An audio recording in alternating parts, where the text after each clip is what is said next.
Anim na kumpanya ng minahan sa Zambales at Palawan ang sinuspinde ni DENR Secretary Gina Lopez dahil sa paglabag sa environmental laws. May ulat on the spot si Steve Dailisan. Steve? Marami yung mga nabanggit natin na anim na mining companies ay previously na-suspend na pero na-lift yung kanilang suspension kaya muli silang sinuspende ngayon. Apat naman yung companies na sinuspende sa Zambales as a rate of kalikasan na in case the Natural Resources Secretary Gina Lopez. Dito niya, Rafi, ito yung mga minahan na makita niya raw yung mga ilog na naging brown na nagulat daw siya. Ito rin dahilan kung bakit umuti yung bilang ng mga islang nahuli.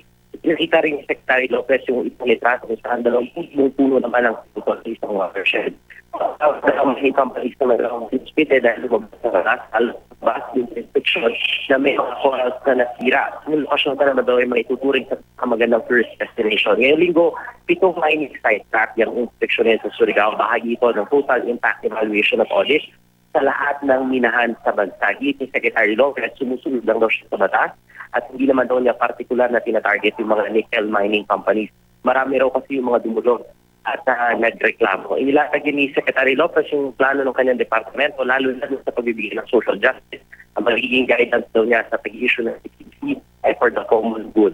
Nais daw na maging transparent ang maglilingkod, kaya hindi niya rin sa media ng araw na maging makatotohanan. Muna din sa DNR.